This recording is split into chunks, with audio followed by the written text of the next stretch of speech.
जिसके कान हो वह सुन ले कि आत्मा कलीसिया से क्या कहता है। और आज जब तुम उसके वचन को सुनो तो अपना मन कठोर ना करो। ये बातें सुनने और सुनाने और बोलने में तो बहुत आसान लगती हैं और हमें बिल्कुल भी इन बातों का अंदाजा नहीं रहता है कि हमारे मुंह से कैसी कैसी बातें निकलती हैं। परमेश्वर के वचन के द्वारा अगर देखा जाए तो हम हर समय हर एक पल कुछ ना कुछ बोते हैं, अपनी जुबान से, अपने शरीर से और अपने मन से। और आपको मालूम होगा पवित्र बाइबल में बोने और काटने का सिद्धांत है। इन बातों को बिल्कुल भी हल्के में मत लेना, क्योंकि परमेश्वर का वचन कहता है कि थोड़ा सा खमीर पूरा गुना हुआ आटा खराब कर देता है। और आपको मालूम होगा कि एक मछली पूरे तालाब को गंदा कर देती है। अब वो कमी क्या है, वो छोटी सी चीज क्या है हमारे लाइफ के अंदर? ये वचन आपको नीचे डिस्क्रिप्शन में मिल जाएंगे। लिखा है नीति वचन 24:28 में, व्यर्थ अपने पड़ोसी के विरुद्ध साक्षी ना देना और ना उसको फुसलाना। मतलब हम छोटी छोटी बातों में झूठ बोलते हैं। सबसे पहले परमेश्वर का वचन कहता है कि झूठों से यहोवा को घृणा है। मतलब हमारा परमेश्वर झूठ से नफरत करता है। और आज हम कहते हैं कि झूठ बोले बगैर हमारा काम नहीं चलता, झूठ बोले बगैर हमारे बिजनेस नहीं चलते हैं। बैठे कहीं और हैं, घर वाले फोन करते हैं, बताते कहीं और हैं। छोटी छोटी बातों में झूठ बोलते हैं। ये बोलना अलग है, एक बोना अलग है। आपको मालूम नहीं है कि समय समय हम कुछ ना कुछ बोते हैं। और आपको पता है जो जैसा बोता है वो वैसा काटता है। हमें पता नहीं है कि हम छोटी छोटी बातों में और बड़ी बड़ी बातों में, कैसी कैसी परिस्थितियों में, हंसी मजाक में कभी किसी को झूठ बोल दिया, कभी दोस्तों को झूठ बोल दिया, कभी दुकान पे झूठ बोल दिया, कभी किसी को लूटने के लिए झूठ बोल दिया, कभी घूस लेने देने के लिए झूठ बोल दिया, कभी कुछ खरीदने के लिए, पैरने ओढ़ने के लिए, देने और लेने के लिए झूठ बोल दिया, बचने के लिए झूठ बोल दिया, या कुछ पाने के लिए झूठ बोल दिया, फायदा उठाने के लिए झूठ बोल दिया, अपने गुनाहों को छुपाने के लिए झूठ बोल दिया। एक बात बताऊं, जो छुपता है ना उसे पाप कहते हैं, जो छुपाया जाता है उसे पाप कहते हैं। आप और मैं जिस संसार में जी रहे हैं, इस संसार में सच को छुपाया जाता है और झूठ को उजागर किया जाता है। और क्यों ऐसा? इसीलिए है क्योंकि आज मनुष्य का डर मनुष्य को लगा हुआ है कि भाई वो ऐसे कर देगा, वो वैसे कर देगा, अगर सच बोल दिया तो ऐसे हो जाएगा, वैसे हो जाएगा। अपने फायदे के लिए झूठ, कभी किसी ना किसी बात के लिए झूठ। मतलब अपनी लाइफ को एक बार 24 घंटे में से एक बार जांचना, रेक्टिफाई करना। सुबह से लेकर शाम तक हमारे मुंह से कितनी बार झूठ निकला। घर वालों ने पूछा कहाँ है और हम बता कहाँ रहे हैं, करने क्या गए हैं और करके क्या आ रहे हैं। छोटी छोटी बातों में झूठ। और अगर छोटे से बच्चे को भी पूछ ले ना, छोटा सा बच्चा अगर मट्टी खा रहा है और तूने मट्टी खाई है, तो उसको हल्का सा चांटा दिखा दे तो डर जाएगा, या तो मना करेगा, तो मुंडी लाएगा, तो मना करेगा, तो भाग जाएगा। और पिटाई के डर से तो वैसे भी मना करेगा, नहीं खाई, तो झूठ बोल दिया। क्यों? क्योंकि मनुष्य का डर है, जिसके कारण इंसान पाप करता है। और ये छोटी छोटी बातें इंसान को कहाँ लेके जाती हैं? लिखा है यहोवा झूठों से नफरत करता है और घृणा करता है। लिखा है निर्गमन 20:16 में, तू किसी के विरुद्ध झूठी साक्षी ना देना। मतलब किसी भी समय, किसी भी परिस्थिति में, चाहे कोई विरोधी चाहे अपना हो, झूठी साक्षी मतलब झूठ नहीं बोलना है। किसी प्रकार की कोई भी झूठी साक्षी नहीं देनी है, ना ही झूठी कसम खानी है, ना ही झूठ बोलकर किसी को फंसवाना है। कभी कभी बोल जाते हैं ना अपने फायदे को निकालने के लिए या किसी के नुकसान के लिए, किसी से अगर दुश्मनी है, विरोधपन है, तो उस चीज़ को मतलब बिल्कुल झूठ के द्वारा, मतलब जय पाने के लिए, झूठ के द्वारा किसी से फ़ायदा उठाने के लिए, झूठ के द्वारा किसी का नुकसान कराने के लिए, या झूठ बोलकर खुद बचने के लिए, दूसरे को दोषी ठहराने के लिए झूठ बोला जाता है। परमेश्वर मना करता है इस बात के लिए सख्त। लिखा है कुलुस्सियों 3:8 में, पर अब तुम भी इन सब को अर्थात क्रोध, रोष, बैरभाव, निंदा और मुंह से गालियां बकना, ये सब बातें छोड़ दो। एक दूसरे से झूठ मत बोलो, क्योंकि तुमने पुराने मनुष्यत्व को उसके कामों समेत उतार डाला है। अगर हम यीशु पर विश्वास करते हैं ना, तो हमने अपने पुराने जीवन को मतलब दफन कर दिया है, मन फिराकर, पश्चाताप करके, बपतिस्मा लेकर। और हमने अपने पुराने मनुष्यत्व को, पुरानी आदतों को छोड़ दिया है, उतार डाला है अपने जीवन से कि झूठ नहीं बोलना है, ये नहीं करना, वो नहीं करना, सब बुराइयों को हमने खत्म कर दिया है। ये वचन बताता है, चाहे हम इस बात को माने या ना माने, लेकिन परमेश्वर के वचन के अनुसार अगर हम यीशु पर विश्वास करते हैं तो ये सब चीजें हमने अपने जीवन में से उतार डाली हैं। लेकिन अगर प्रभु का भय नहीं है तो फिर चाहे कितना भी बपतिस्मा ले लो, चाहे 1000 बपतिस्मे ले लो, चाहे रोज बैप्टिज्म ले लो, चाहे कितना भी पवित्र आत्मा का दान पालो, कहते हैं ना कि पहले सूखे पापी थे आज गीले पापी हैं। चाहे 1000 बपतिस्मे लेने, चाहे कहीं पर भी किसी भी संस्था में जाकर बपतिस्मे ले ले, लेकिन जब तक पापों से मन नहीं फिराए ना, तो कोई फायदा नहीं है। परमेश्वर के वचन कहता है कि सारे हे प्रभु कहने वाले स्वर्ग के राज्य के वारिस नहीं होंगे। बिना पापों से तौबा करे, बिना अपनी गलती को माने और ना ही उनको छोड़ने का प्रयत्न किया, तो क्या फायदा बपतिस्मा लेने का? पाप तो जारी है। लिखा है मत्ती 15:19 में, क्योंकि कुचिंता, हत्या, परस्त्री गमन, व्यभिचार, चोरी, झूठी गवाही और निंदा मन, ये सब कुछ है ना मन ही से निकलता है। यही है जो मनुष्य को अशुद्ध करती है। परंतु हाथ बिना धोए भोजन कर भी लेंगे ना, तो वो अशुद्ध नहीं करेगा। ध्यान रखना, जो हमारे अंदर जाता है ना वो हमें अशुद्ध नहीं करता, वरन जो हमारे अंदर से बाहर आता है हमारी जुबान के द्वारा वो हमें अशुद्ध करता है। हमारी बातें, झूठ, जिसके द्वारा मनुष्य के मुंह से बुराइयाँ और बुराइयाँ और बुराइयाँ ही निकलती हैं। क्यों? क्योंकि जो मन में है वो मुंह से निकलता है, और इसी के कारण परमेश्वर की आज्ञाएं टूटती हैं। एक तरफ हम मनुष्य को अपने जुबान से रुलाते हैं और दूसरी तरफ हमारा परमेश्वर हमारी हरकतों को देखकर खुद रोता है। यहाँ साफ लिखा है, यही है जो मनुष्य को अशुद्ध करती हैं, परंतु हाथ बिना धोए भोजन करना मनुष्य को अशुद्ध नहीं करता। लिखा है प्रेरितों के काम में 5:1 में। ये एक उदाहरण है, ये सच्चाई है, इस बात का ध्यान रखना, क्योंकि परमेश्वर झूठों से नफरत करता है और कोई भी किसी से झूठ नहीं बोल सकता। अगर झूठ बोल दिया तो इस बात का उदाहरण आप देख सकते हो। और ये भी लिखा है, ध्यान से सुनना, लिखा है प्रेरितों के काम 5:1 से, हनन्याह नाम एक मनुष्य और उसकी पत्नी सफीरा ने कुछ भूमि बेची। मतलब दोनों पति पत्नी ने कुछ अपनी धरती बेची, अपना कोई मकान बेचा, और बेचने के बाद और उसके दाम में से कुछ रख छोड़ा।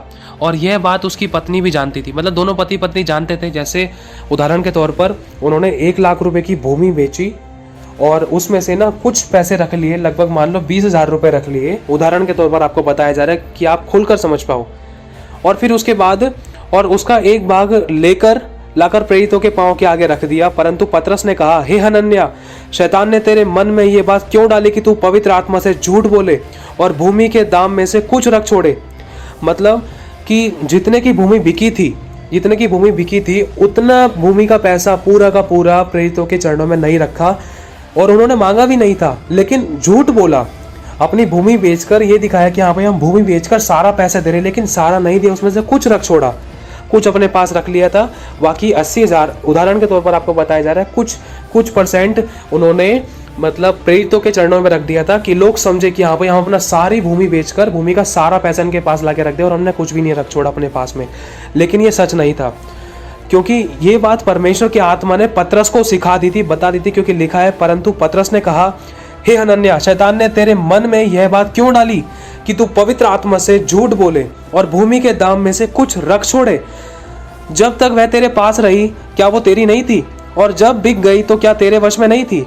तूने ये बात अपने मन में क्यों विचार की? तू मनुष्यों से नहीं परंतु परमेश्वर से झूठ बोला है। इस बात का ध्यान रख। मतलब परमेश्वर की आत्मा ने पतरस के द्वारा ये वाली बातें उससे कही हनन्याह से कि हनन्याह एक बात तो मुझे बता, मकान तेरा था, पैसे तेरे थे, सब कुछ तेरा था, मकान बिका, बिकने के बाद पैसे भी तेरे पास ही आए, हमने तो तेरे से मांगा नहीं, लेकिन जब तू लेकर आया वहां से पैसे, तू यहाँ पर क्या दिखाना चाहता है कि तूने मतलब 1 लाख का मकान बेचा है कि तूने पूरे 1 लाख के 1 लाख हमारे पैरों में रख दिए हैं? नहीं, ये तू मनुष्य के सामने दिखा सकता है, लेकिन सच परमेश्वर जानता है। तूने पवित्र आत्मा से झूठ बोला है। तूने पूरा 1 लाख नहीं, वरन तूने उसमें से कुछ अपने पास रख छोड़ा है, बाकी थोड़ा बचा हुआ तो हमारे पास लेकर आ गया है, और तू लोगों को दिखा रहा है कि मैंने अपना मकान बेचकर सारा पैसा इनके चरणों में रख दिया है। और लिखा है, ये बातें सुनते ही हनन्याह गिर पड़ा और प्राण छोड़ दिए, और सब सुनने वालों पर भय छा गया। फिर जवानों ने उठाकर उसकी अर्थी बनाई और बाहर ले जाकर गाड़ दिया। और लगभग 3 घंटे बाद उसकी पत्नी जो कुछ हुआ था न जानकर भीतर आई थी। मतलब उसकी पत्नी को पता नहीं था कि उसका पति मर चुका है। क्यों? क्योंकि उसके पति ने झूठ बोला था। ऑन द स्पॉट उसके पति के प्राण निकल गए। क्यों? क्योंकि परमेश्वर की आत्मा से झूठ बोला, परमेश्वर के लोगों से झूठ बोला, और झूठ उनके मुंह से निकला, चाहे किसी से भी बोला हो, चाहे कोई अन्य जाति हो, चाहे कोई मनुष्य हो, लेकिन सच तो परमेश्वर जानता है। इस जुबान को हमने पवित्रता, सच्चाई, खराई के लिए और परमेश्वर की महिमा के लिए इस्तेमाल नहीं किया, वरन झूठ के लिए इस्तेमाल किया है, और ये बात परमेश्वर जानता था।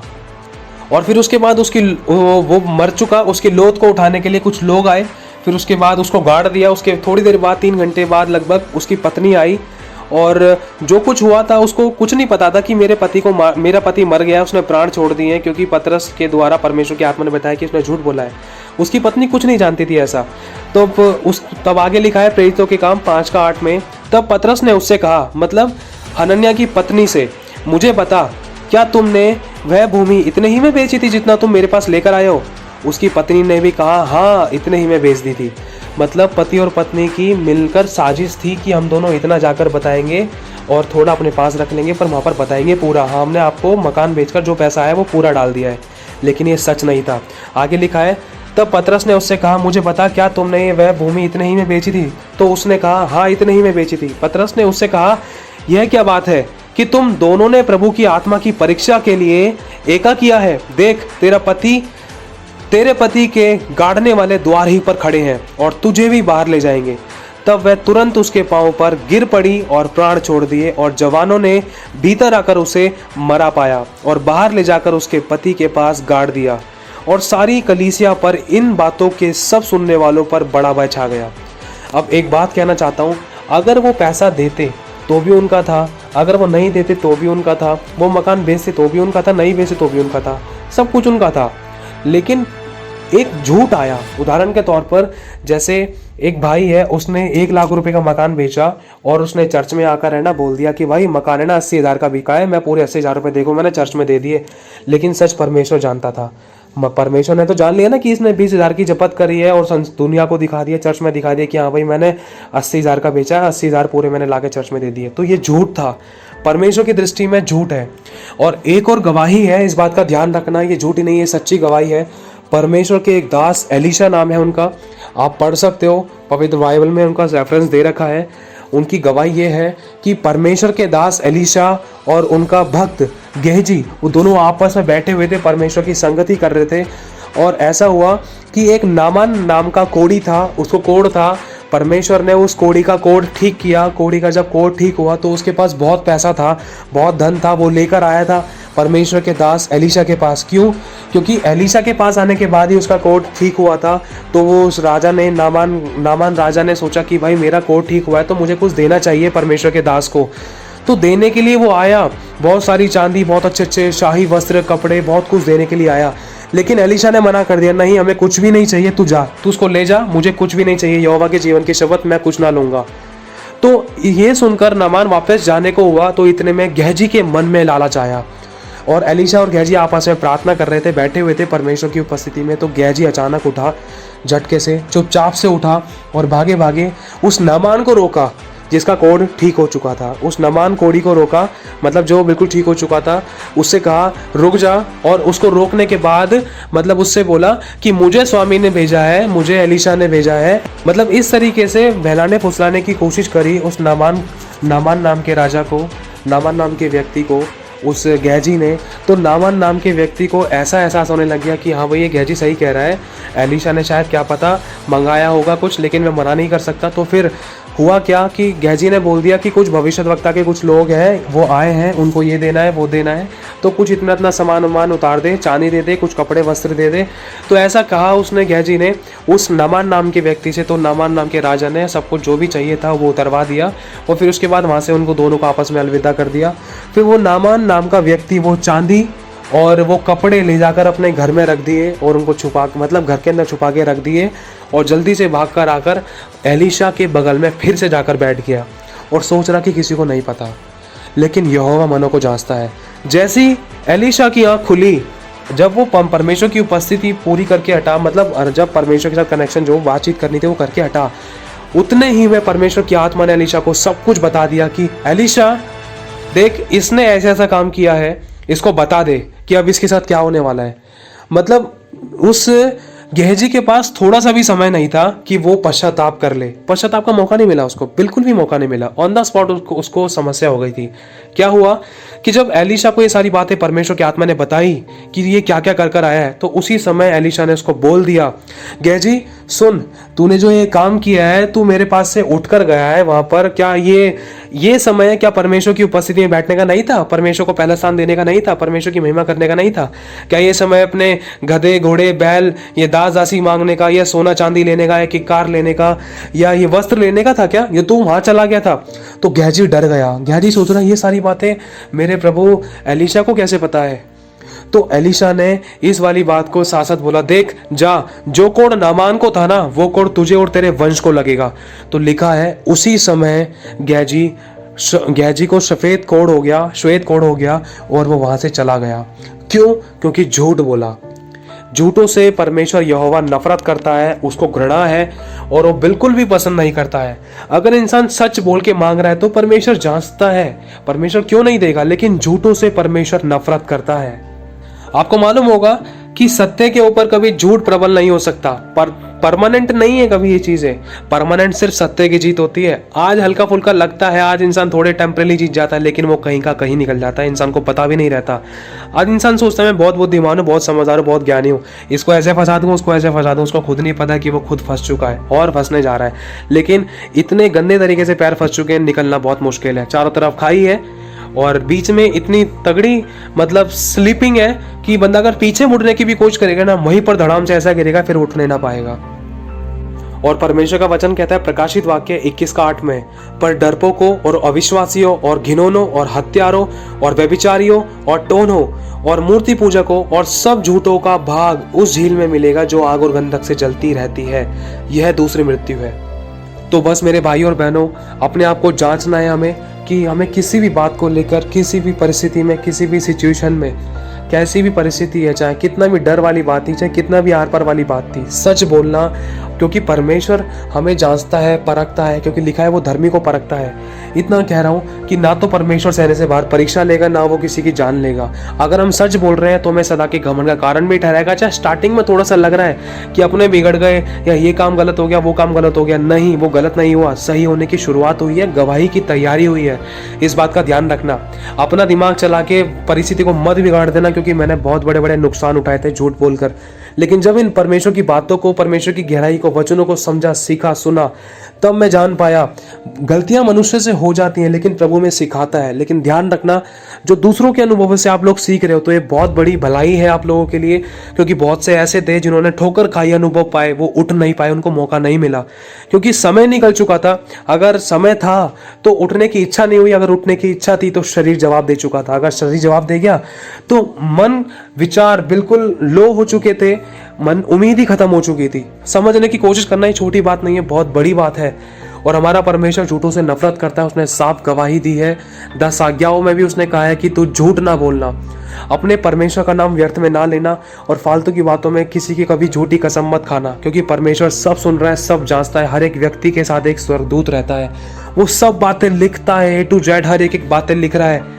और वो यहोवा का मुंह ताकते रहता है, देख पिता देख, इसने ये बोला, ये लिख रहा हूं। क्योंकि लिखा है प्रकाशित वाक्य में, साफ लिखा है कि पुस्तकें खोली गई। पुस्तकें कौन सी? वो पुस्तकें हैं जो हर एक मनुष्य के साथ एक एक स्वर्गदूत रहता है। वो पुस्तकें लिखी जा रही हैं कि कौन किसके काम कैसे क्या कर रहा है, कौन किसको कितना सता रहा है, किसने कितना कितना झूठ बोला, किसने 1 रुपए के पीछे 2 रुपए के पीछे झूठ बोला, या छुपाया, या चोरी करी, या अपने आप को सही दिखाने की कोशिश करी। बहुत सारी बातों को लेकर झूठ, चुगली, निंदा, पता नहीं कितनी कितनी बातें हैं। अगर बताने बैठे तो बहुत समय लग जाएगा, लेकिन इतना बस कहना चाहता हूँ कि अगर थोड़ी सी ये छोटी छोटी चीज़ें अगर हम पकड़ लेंगे ना, ये छोटी छोटी लोमड़ियाँ होती हैं जो हमारी दाग की बारी को खराब कर देती थी। लेकिन आपको इनको पकड़ना है, हमें याद रखना है, समझना है, ध्यान देना है। हमारा आत्मा गवाही देता है, हमारा मन गवाही देता है। हमें पता है कि ये झूठ है, ये गलत हो सकता है, नहीं करना, नहीं करना और नहीं करना। हमें जितना हो सके उतना वचन पढ़ने की कोशिश करनी है और हर बात को प्रभु के हाथ में सौंपना है। अगर कोई परिस्थिति ऐसी है, अगर आपको लगता है कि सच बोलने से बिगड़ जाएगी, तो बिल्कुल मत डरना, क्योंकि आप खुदा को जान चुके हो। अगर आप खुदा को जानने के बाद भी अगर झूठ बोल रहे हो, तो इसका मतलब बस वही कहना चाहता हूँ कि अगर हमने प्रभु को जाना है तो वो चीज़ हमारे अंदर से प्रकट होगी। अगर हमने प्रभु पर विश्वास किया है तो वो दिखाई देगा, है ना। विश्वास बिना कर्मों के मरा हुआ है। अगर हम प्रभु से प्रेम करते हैं तो वो नज़र भी आएगा, ठीक है। कर्म करना ज़रूरी है, क्योंकि प्रेम धीरजवंत है, प्रेम झुंझलाता नहीं, प्रेम झूठ नहीं बोलता, प्रेम अनरीति नहीं चलता, और प्रेम कोई भी ऐसा काम नहीं करता जिससे कि परमेश्वर को नफरत हो या परमेश्वर का दिल दुखे। तो बस इतना ध्यान रखना, अपनी ज़ुबान पर लगाम रखना, क्योंकि वचन कहता है कि जीवन और मृत्यु तेरी ज़ुबान में है, जो इसे काम में लाना जानता है वो इसका फल भोगेगा। हमारे शरीर में ज़ुबान एक अधर्म का अंग बताया गया है, पवित्र बाइबल कहती है। तो इस ज़ुबान पर नियंत्रण करो, जैसे भी बातें सच बोलो, खोल डालो अपने आप को खुदावन के आगे। ध्यान रखना, आज आप अपने आप को खुदावन के आगे खोलोगे, अपनी गलती को जो गुप्त में किया है, जो जाने अनजाने में किए हैं, जो सुबह से लेकर शाम तक जो झूठ बोले हैं, किसी भी तरीके से दिल दुखाकर या मजाक करके, फालतू के झूठे चुटकुले सुनाकर, झूठी झूठी बातें गढ़ गढ़ के किसी का दिल दुखाया है, या एक की चार लगा दी है, या कुछ पाप को छुपाने की कोशिश करी है, या सच की जगह झूठ बोल दिया। बात कुछ और है लेकिन बोल कुछ और दिया, करना कुछ और है लेकिन कर कुछ और दिया, बता कुछ और रहे हैं। ये सब झूठ है, झूठ है और झूठ है। झूठों से यहोवा घृणा करता है। परमेश्वर का आत्मा कहता है पश्चाताप कर, मैं तेरे जीवन में काम करने पर हूँ। वो कहता है कि देख, जो तेरी ब्लेसिंग, जो तेरी आशीष, जो तेरी चंगाई, जो तेरा छुटकारा रुका हुआ था ना, इन चीज़ों को अपने अंदर से जिसके कारण रुका हुआ था, वो सारी बातें तू जान चुका है, अब तू जान चुका है। मैं कहता हूँ अभी प्रार्थना कर, पश्चाताप में आ। देख, मेरा आत्मा तुझ पर अभी आएगा और तू सामर्थ्य से भरेगा, तू आत्मा से भरेगा, तू छुटकारे को पाएगा और अभी इसी समय तू अपने लाइफ में बड़े मिरेकल को देखने पाएगा और तू मेरी महिमा करेगा। प्रभु आशीष दे। जय मसीह की।